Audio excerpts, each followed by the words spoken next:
the whole point of a centralized application system, like the ones that we all represent here today, is to streamline the process for you all.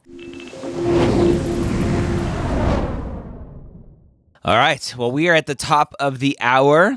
I think that means we're ready to kick off MappdCon 2022. And for all of you watching right now, we are virtual this year, but next year we are in person. Stay tuned for that. Our first in-person conference next year in October. MappdCon 2023 will be amazing. I'm so excited. All right. Well, to kick off our day, we are going to talk through how to understand application systems. So this is really exciting. We've got two folks representing two of the three big application systems this year. So we'll go ahead and bring these guys on camera. Director of TMDSAS, Enrique Jasso, and the Assistant Director of Application Services and Digital Outreach at AACOM, Jaczko. So thank you guys so much for being here. And Ryan, I will hop off and let you take away this great conversation. Thank you. And just one small correction. Enrique Jasso. Jasso. Perdón. I should have known. Come on, you speak the Spanish. Come on. Sí, hablo español un poquito, pero se me olvidó que es Jasso. Es Jasso. All right, take it away. I make that mistake once. I will never forget. Enrique never let me live it down. Well, Taylor, Enrique, I'm so excited to be chatting with you today about application systems. I'll be the AAMC the stand-in. I do not represent the AAMC. What I say does not represent them. But I will kind of give the kind of side of AMCAS. Taylor, you are here to talk about AACOM, and Enrique TMDSAS, that we just need to get off of everyone's chest right away. You guys were first. Yes, we were. You were first. 100%. We predate AMCAS. We started in 1968. Yeah, 1968. Love it. All right, so let's chat real quick. The application service is really the first kind of big foray into I'm applying to medical school. This is my goal. Here's this big what I like to call the open book test to try to get in to medical school. Taylor, I want to start with you from the AACOM side of things. What is like the big support email that comes in all the time that you just wish every student would know, that the simple mistake that they seem to be making year in and year out that we can fix right here, right now? Oh, that's a good question. Well, I do want to quickly, before I answer that, go into something that you mentioned during our introduction. I think so many students think of these application processes as something that's very scary. And I just want to say first off that the whole point of a centralized application system, like the ones that we all represent here today, is to streamline the process for you all. So, we're helping you to compile the most important pieces, the core pieces of your application, and we're just sending them out in one blast to the schools that you select. So really, I understand it's a daunting process, but it's one that's supposed to support you. So just want to preface with that. Yes. In terms of, I think one of the biggest, not mistakes that we see, but something that happens often with AACOM, which of course supports the colleges of osteopathic medicine, is our schools want to hear why medicine, why patient care, but specifically we want to hear why osteopathic medicine. Of course, there is the allopathic route, and that is a bit more common. But if you're choosing to apply to our colleges of osteopathic medicine, we want to hear why. So that could be because you had a great experience with the DO in your own care or in care of your family, or maybe you have a great mentor that's a DO.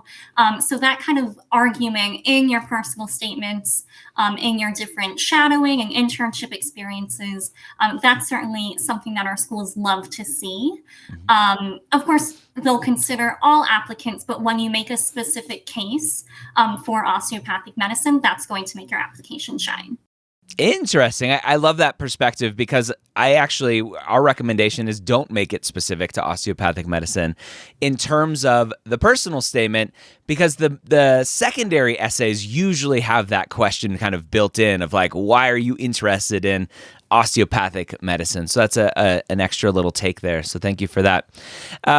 Enrique, TMDSAS is the special one of the group. You guys have lots of extra essays. Your activity section much shorter compared to AMCAS and AACOM. AMCAS being 700 characters for the activities, AACOM being 600. TMDSAS is 300. Talk about some unique aspects of TMDSAS. And again, kind of the same question to you. Where do you see students making some common potential mistakes or errors that can be easy fixes to help them through the application process? Sure. Just to address the elephant in the room, yes, our activity section is much shorter. However, we don't have any limits to how many activities you can enter. In fact, we ask that applicants enter activities since they graduate from high school. So for some of you non-trads out there, I hope you have kept a really good journal of everything that you've done since you graduated from high school. TMDSAS That's what Mappd is for. Oh, yeah. That's a great plug right there. Yeah. So in terms of TMDSAS, we are different because we're Texas. We serve 21 member institutions. That includes all public medical schools in Texas and Baylor College of Medicine, in addition to 2 veterinary schools, 4 dental schools, and a new pediatry school that just opened in Texas. Yeah. And so we serve quite a few member institutions that are of a big variety, but we do our best effort to make sure that the application stays the same. And so we have a flat rate application fee, whether you apply to one or all 14 medical schools. That is a $200 application fee. So it behooves you to apply to all of our medical schools as part of TMDSAS. And we strive to maintain a lower application fee. We don't offer a fee assistance program, but our application fee has been historically very low. In fact, I know some national medical schools whose secondary application fee is more expensive than the TMDSAS application fee. So, not to name any that's names. a big one for us. Yeah. I mean, it's huge. We only have an hour, so I'll keep it to it. And then, of course, there are some differences between our application services. But I think you'll find by and large that the application, is asking the same things. Yep. We ask you, why do you want to become a doctor? That's one of your essays. What motivates you to pursue this pathway? And all in all, we provide services to make sure that you are able to put your best foot forward and really put forward the application that best reflects your preparation over the past few years. And so we do have, kind of coming back to the question, what is the one thing I wish people would know? It's that we're here to help, and we have several services that we make available, and they're completely free of charge. We have weekly office hours sessions on Mondays through YouTube that you can join and ask questions. We have a published application guide that constantly keeps getting updated based off of questions that we're getting from applicants, just to make sure that any communication issues are kind of addressed and that you're able to do what you need to do in getting to the next step in your career. Love it. Love it. Taylor, I want to go back to you. Enrique just mentioned the fee assistance program. Texas does not offer one. AMCAS, the AAMC, and AACOM do offer fee assistance programs. There's one interesting kind of difference with AACOM and AAMC. AAMC, their fee assistance program obviously covers the Mcat because they're in charge of that. But their fee assistance program, you can apply for it, and it kind of lasts for the year, whatever that is. AACOM has an interesting twist where once you're approved for the fee assistance program, you kind of need to submit your application relatively quickly.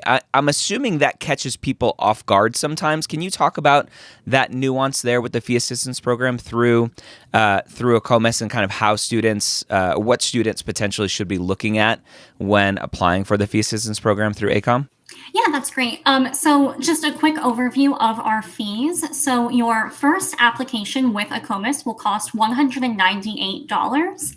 And each additional designation, so each additional school that you choose to apply to, will cost $50. We do have a fee waiver program. It's a first come, first served basis. So you'll apply for that, and that'll be reviewed on our side if you meet the requirements. Or if you appeal the decision and are eventually granted, you do have a limited time to submit your application. We have that just so we can ensure that our funds are being used appropriately.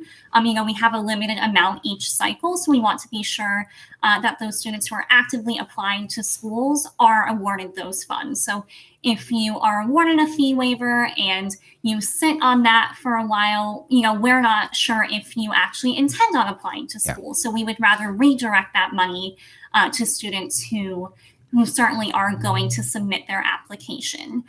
So that's kind of our decision on that. Again, there's no rush to apply. So I'm sure we'll probably get into this a little bit later in the presentation. But this year, for example, the AACOM system opened on May 4th.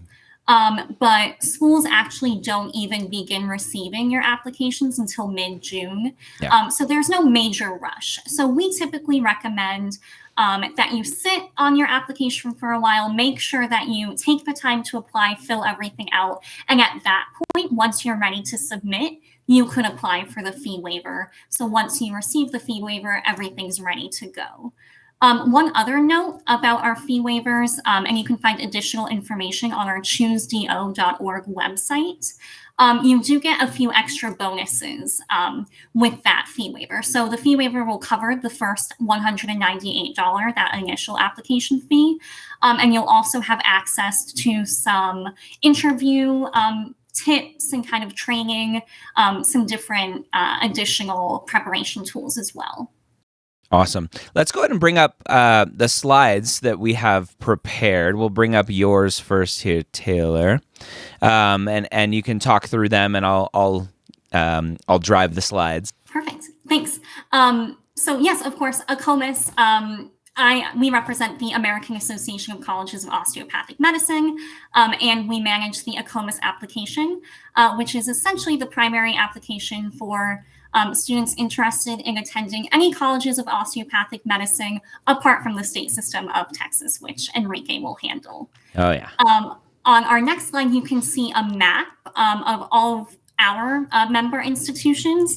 So we currently have 38 colleges of osteopathic medicine with a total of 61 teaching locations. So 38 schools, 61 different campuses. And as you can see, those span across a total of 35 states, really pretty much anywhere in the US.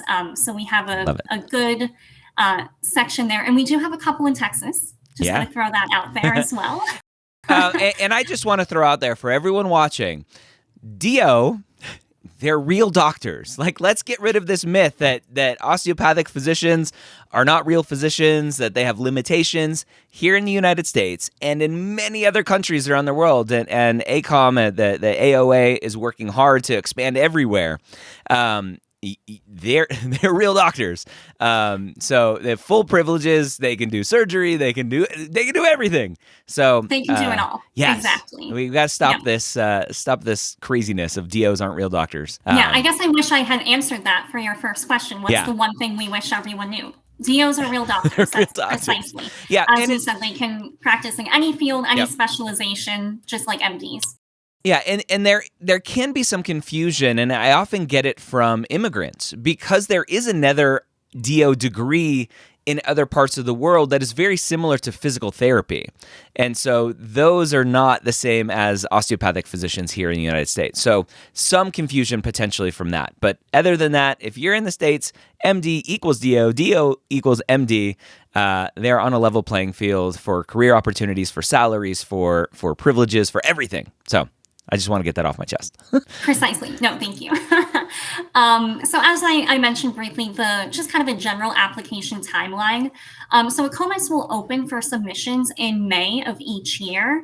As I mentioned, there is a little bit of a delay between when we open and when applications begin processing and are delivered to the schools. So there's no rush on, May 4th. You do not have to be ready to click submit. In fact, in most cases, it would behoove you to wait a little while and make sure that everything is as good as it can be. Of course, make sure that your materials are reviewed by someone you trust, perhaps a writing center at your school or an advisor. So then in mid-June, schools can begin receiving and processing your applications, and they may ask you to complete a secondary application. In those secondary applications, they'll often have supplementary essays where they'll want to hear why you're specifically interested in their specific program. They'll have different questions and different things that they'll require of you, and you can be invited to interview at any point after the mid-June timeframe. So college deadlines range from October through April. Most of our comms maintain a deadline on or around February 1st, and admission decisions are made on a rolling basis. So while you don't have to be prepared to submit your application in May, we do generally suggest that you try to submit in that late summer, early fall kind of time frame, just so you can be considered, in kind of that first round of applicants. Yeah, and rolling admissions is confusing for a lot of people because college admissions is not rolling admissions. And so, again, rolling admissions, I like to liken it to a giant game of musical chairs where instead of one less chair for every player, there are less chairs and more players every single round. So it does behoove most applicants to get their application in a little bit earlier, but don't rush a sloppy application. As Enrique often talks about, some people submitting applications without a personal statement, with a note that says "put personal statement here," and then they submitted it. Oh no! And I'm gonna steal your slides for 1 second here, Taylor. For the AMCAS timeline, very similar timeline. May opens up. June is when they start receiving. So there's that same delay between submission and when the medical schools start getting the applications. And so students are often confused, like what's the delay there? It's just behind the scenes processing and QA and making sure all the systems are up and running. And AMCAS usually gets applications about a week later than the AACOM school. So, and then applications are going out and secondaries are coming and all that fun stuff. All right. Where'd my slide? There it goes. Yeah, so this last slide, just if you have any needs for support with the AACOM system, or if you just have kind of general questions about osteopathic medicine and that admissions process, you can email choosedo@acom.org. That's kind of our central email, and our team's coordinator will pass it on to whoever can best support you.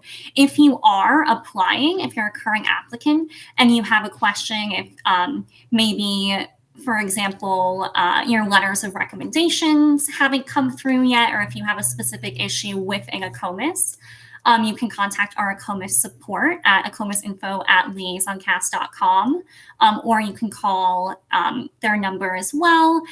They're open Monday through Friday, 9 to 5 Eastern time, and just be sure to have your CAS ID number ready when contacting them. That makes the process a lot faster.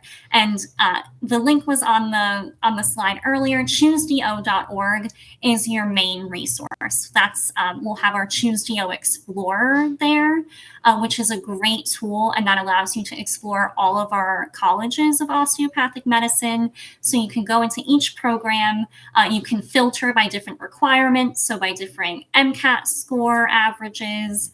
If they require a specific kind of letter of recommendation from a physician, for example, all of that kind of program-specific information can be found in our Explorer. And one other item that I'd like to plug here is that on December 7th, actually, we have a really exciting event coming up. It is our virtual Expo. So we will have representatives from a number of our colleges of osteopathic medicine, and it'll be an entirely virtual format. You can pop in and out of different virtual booths, we call them, and you can actually chat with admissions representatives from your schools. So I can put the link for that in our private chat, and maybe we can get that on the screen later. But that's a great opportunity for our students. That's awesome. I love going to those virtual expos. I always learn something when I'm there. I use a anonymous email and name. Kind of want them to see, oh, Ryan's here. I'm gonna not say something because he's gonna put it on the podcast. That's fair. Or they'd be like, whoa, you're such a terrific candidate. We don't even need your application. You're in. I'm in. Awesome. And then one big thing, I always send people to the Choose DO Explorer, which is awesome. I hope every year it gets better and better and better. One of the things that through my years of communicating with AACOM, one of the big things they want me to communicate, and maybe it's the same, is that there's this myth out there that you have to shadow a DO to apply to DO schools, that you have to have a DO letter to apply to DO schools. The Choose DO Explorer, last time I checked it was a couple weeks ago. There is one school that still says they require a DO letter of recommendation. That's AACOM, the Arkansas College of Osteopathic Medicine, as far as I know. Obviously, requirements change every year, so keep going onto that website, reach out to schools, but you don't have to have direct osteopathic experience and shadowing and all that stuff. You can do your research, you can understand, you can talk to people without potentially having those resources.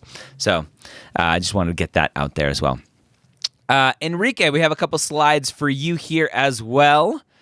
What a beautiful picture, Enrique. That's right. Did you do that yourself? Clearly emblematic. Of course I did not. It's visually appealing. Our creative lead actually came up with this, and we really like it. Nice. In fact, if you see us in an in-person event, we actually have stickers of this that you can use. So right. Hopefully for next year in MappdCon, we'll definitely be there. Love it. To share our stickers. Holding you to that. Yeah. So for TMDSAS, we've gone over a few things. I shared that we have 21 member institutions. Recently, UT Tyler School of Medicine has joined TMDSAS as our newest medical school. And I also shared that the UT Rio Grande Valley School of Pediatric Medicine has joined as well. And they're the first pediatric medical school in Texas. Nice. And it's a huge region that was missing a pediatric medical school. So we're really excited to have these healthcare professionals joining our state.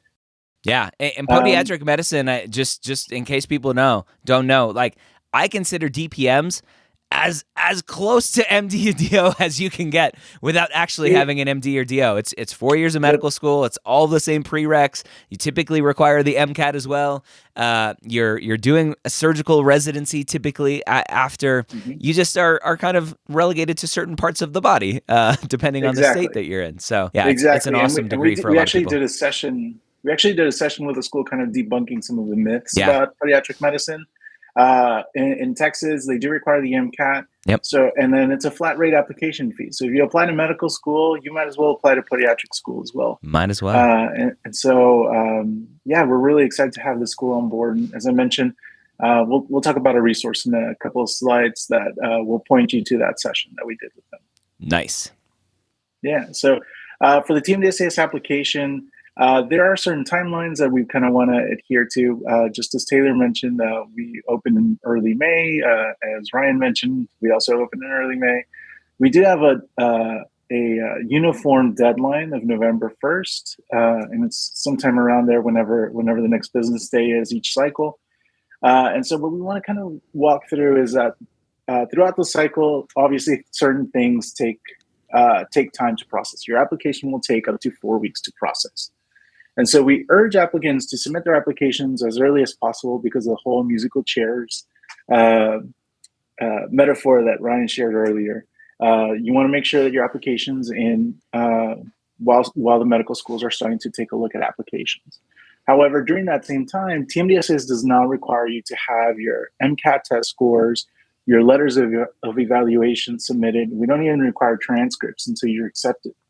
And so during the time when your application is being processed, you might overlap that with the MCAT tests coming back, getting your scores back, and then releasing those to TMDSAS while we are processing your applications. Similarly, for letters of evaluation, that time could be spent in making sure that all your letters are submitted, so that when your application is transmitted to the schools, it's a complete application and you don't have to worry about anything else. And then you can start digging into all the secondaries and Caspers and all the other things that you need to take care of. And so that's essentially what we're talking about here. And just as a reminder, TMDSAS, we don't require your transcripts until you receive an acceptance offer at a medical school. What happens if a student does send them, just thinking like they're just in the routine because AACOM and AMCAS want them? I mean, besides our grumbling, they sit in a pile, and until the applicant receives an acceptance offer, okay, we won't even be able to take a look at them. So will you request them again, or no? We would. You do request them again. Okay, so the student will have to pay another $5 or $10 to the school to send them. Exactly, because if you are in the middle of school, you send them in the summer. You already have a fall semester by the time acceptances go out. So we want to see those grades. Yeah, got it. Mm-hmm. Okay. Yeah, and then here we have a QR code. If you hold up your phone, this is we lovingly call this our link farm of just all of the places to take a look at. Particularly, I want you all to focus on the Inside Health Education website. It's insidehealtheducation.com. It's our newsroom for anything going on with TMDSAS, any activities that we're doing, any events that we're a part of, as well as some kind of thinking questions to help you along the way. We have some articles about what happens when you have a bad semester, what you should be doing to prepare for medical school, how to prepare for a virtual interview and making sure that you're all set up for those.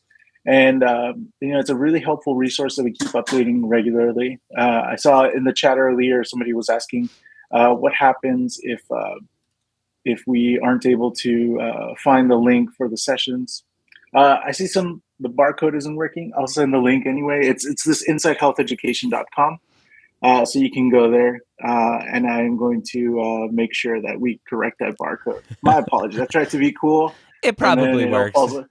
User error. So, insidehealtheducation.com. Yeah. And that will take you to that location. But really helpful resource, and anything that's coming up. We actually have 2 sessions that are coming up later this month with Altus Assessments. They are the folks that run Casper. Yep. And so they're actually going to be joining us, and we're going to kind of throw them off their loop for a bit, because we're actually going to be asking questions to demystify what Casper is and kind of try to break the sense that they're the boogeyman around there, and really just kind of get to the bottom of what it is that you can do to start kind of making sure that you have everything in a row for Casper. I know we've heard that you can't prepare for Casper, but we're gonna get to the bottom of that.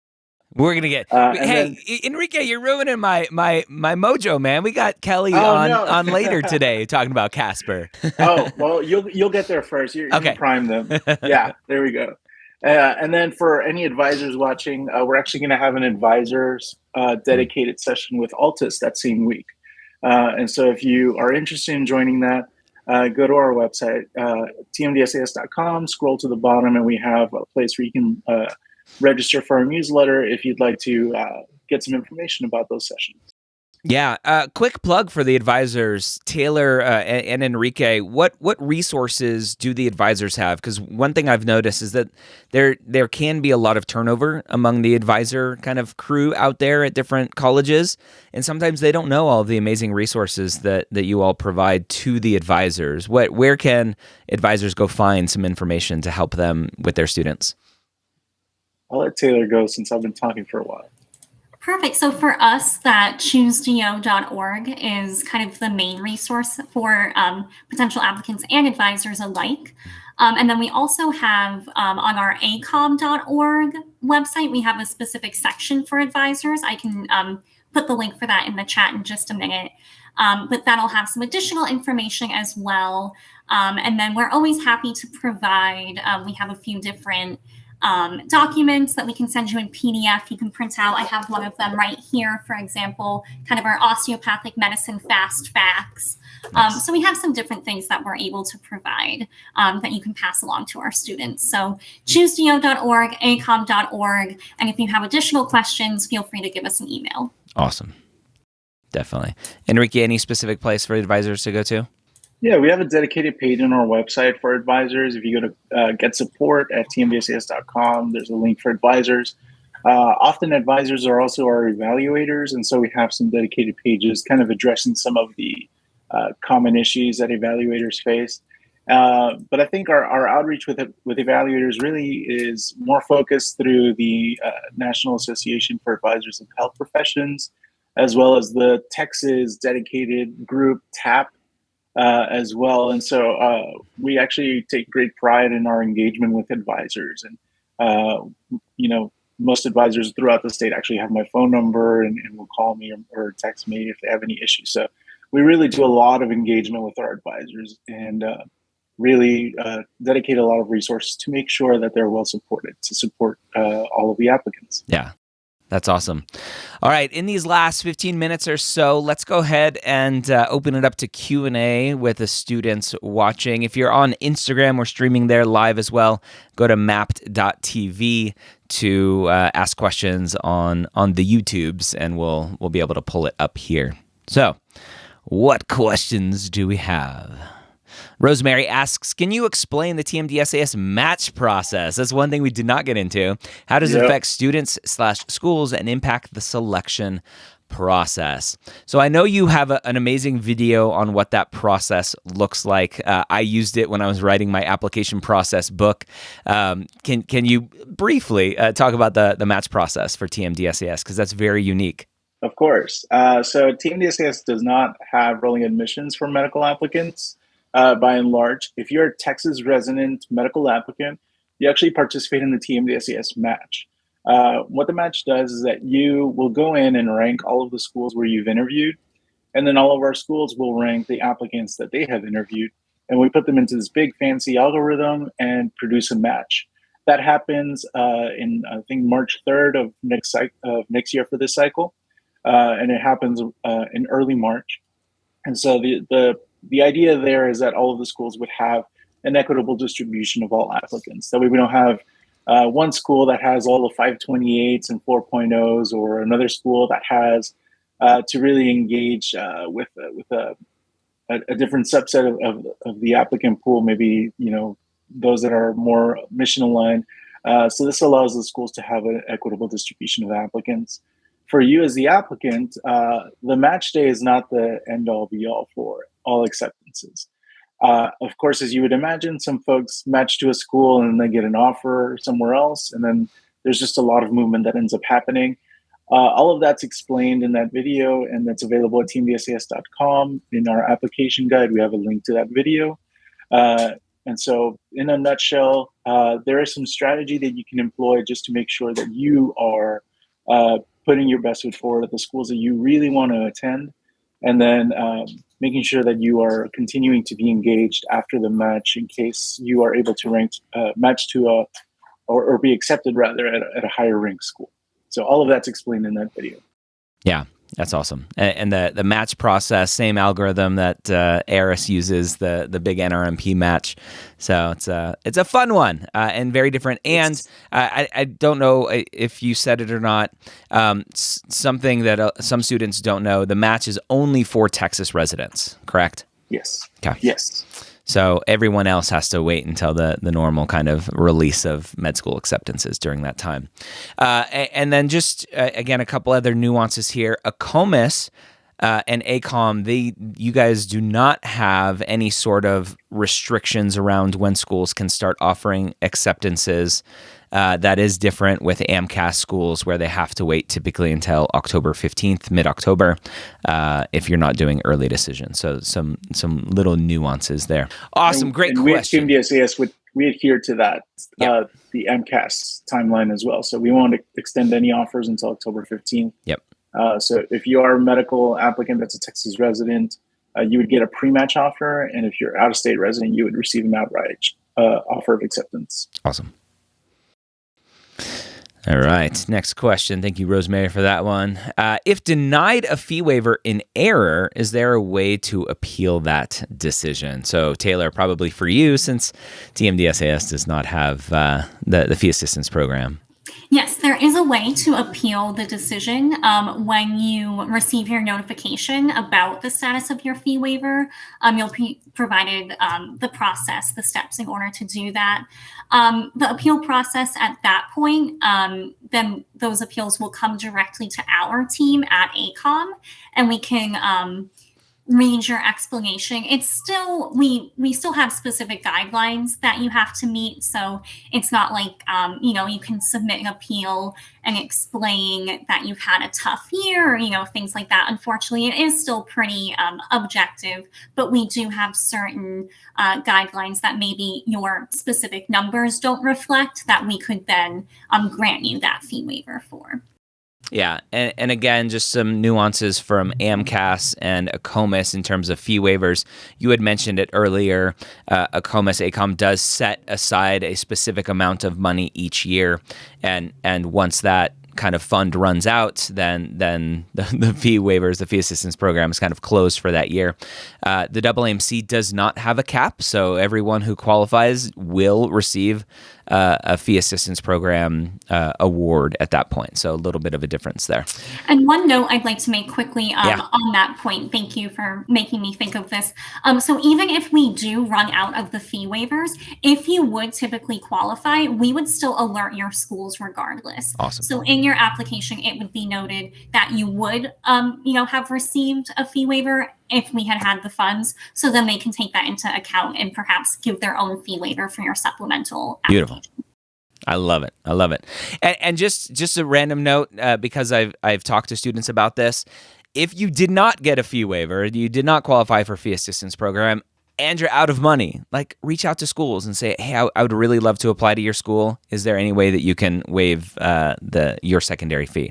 A lot of schools are very accommodating in that way. So be upfront, be honest, and hopefully the school will be able to waive those secondary fees because they add up very quickly.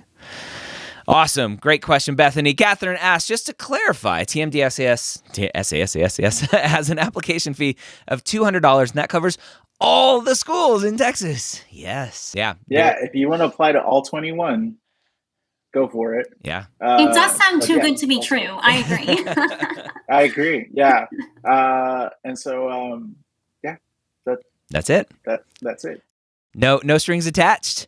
Zach, None. As far as Texas schools go, there are many I am considering. Rumor has it over 90% of applicants are taken from Texas, the state of Texas. Is that true? Mm-hmm. So one little caveat there, 90% of matriculants, right? Not necessarily applicants. So there is a law on the books. Enrique, do you want to explain that real quick? Sure, because it's not a rumor, it's a law. And that's that in Texas, one of the reasons why we have tuition rates so low is that the state of Texas actually subsidizes the tuition for medical schools throughout the state.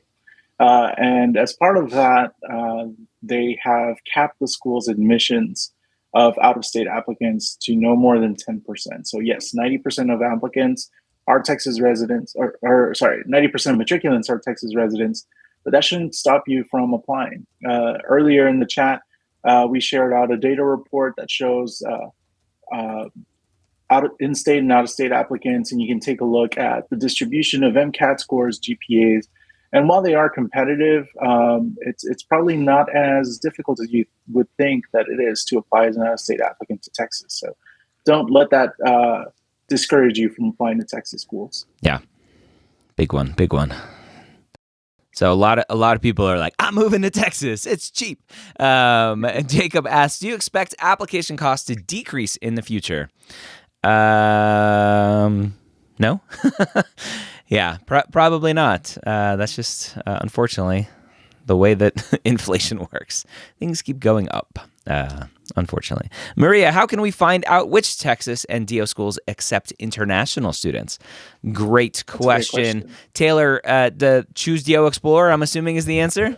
Exactly. Yeah. And then, Enrique, all of your schools, I believe, are part of the MSAR that the AAMC puts out, the resource that they put out. So they would go there. Yes. Yeah. Awesome.